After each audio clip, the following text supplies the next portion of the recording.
how should players go about trying to find strong training partners?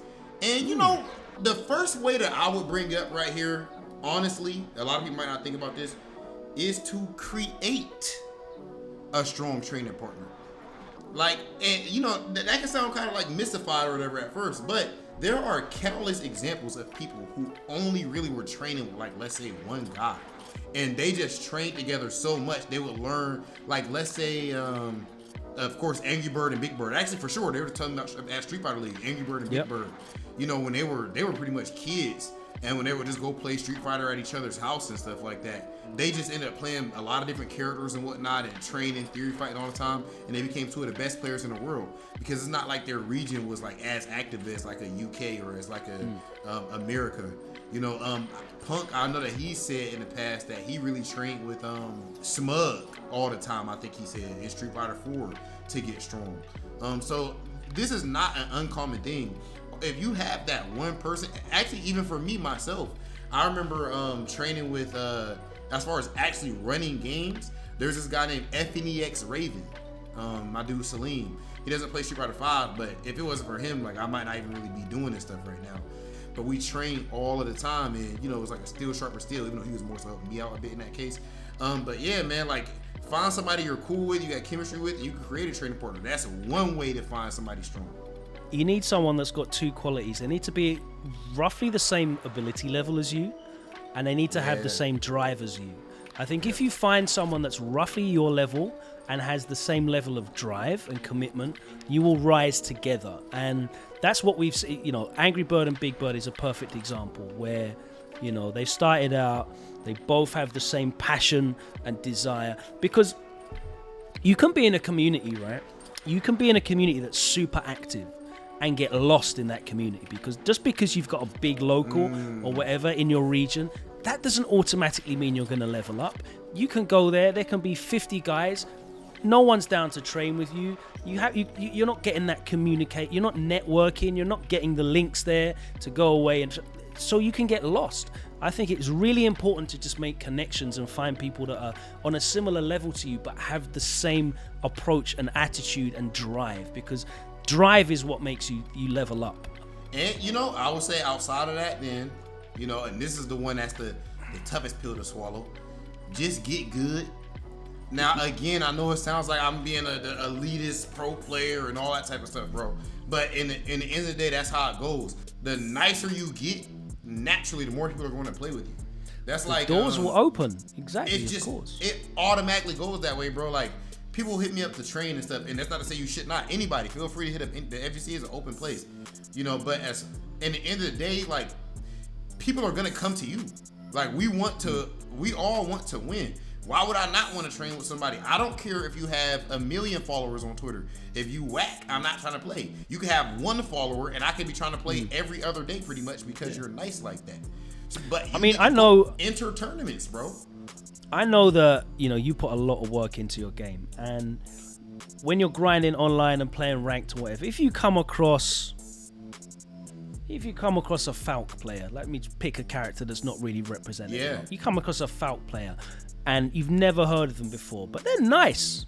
It happens. That's gonna get stored in your brain, and like, if you ever have to train the Falk, oh yeah, who can I call? Yeah, this guy. I'm gonna train with this guy, and that happens across the board where, if you just put in the effort and the work, people will start noticing you, and they'll want to play, they'll want to train with you, they'll want to put that work in. There's literally this dude named Rompa Pollo, a Falk player over here, and I run into him in rank, and that literal thing happened, and he's one of my training partners now. He's literally a Falk, like, ultimate grandmaster, and that's who I train the Falk matchup with. But yeah, you know, I didn't know him from a can of paint.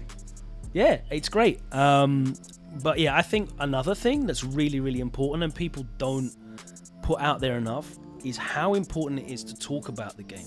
Because the more you talk about the game, the better understanding you get of the concepts and the decisions. Because Street Fighter 5 at its core is a very simple game mechanically, right?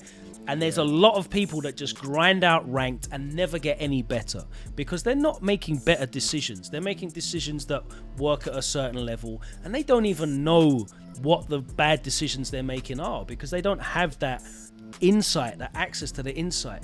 I think talking about the game with like-minded people is really important as well. And if you speak to these great players that have leveled up with someone else, they will tell you how much time they spend just discussing the game, not even pressing buttons, just talking about matchups. You get better from that. 100%. So talking.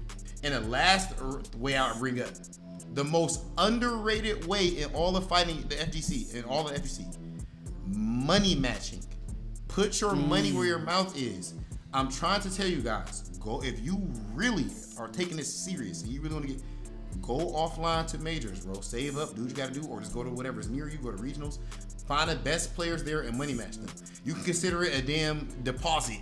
Also, that guarantees more so that your person you're playing against is gonna play at least a certain level of serious.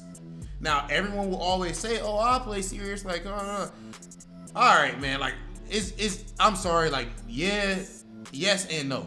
Like, there's some stuff you can't replicate, and money matches is like as close as you can get, depending on how much money is online. It's as close as you can get to having like a tournament feel, unless it's like a grudge match or something like that. So I actually want to chip in there as well, because there's twofold reasons why money matches are good. The first one, of course, is that you're actually getting the real performance from your opponent rather than them just mucking around. But you're also training yourself to perform under actual stress. It's like playing poker online with pretend money.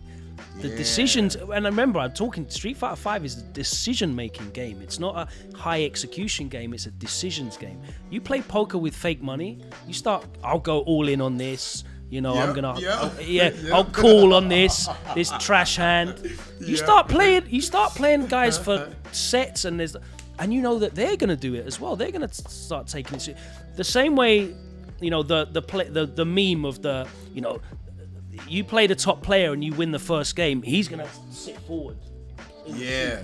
You know, he's not gonna be like, oh yeah, okay, you just did a wake up DP, whatever. They're gonna take it seriously. So you get twofold benefit. You get you playing underneath duress, which is a very important skill that a lot of people do not have from playing at home, and you can only replicate in tournament bracket or through money matches.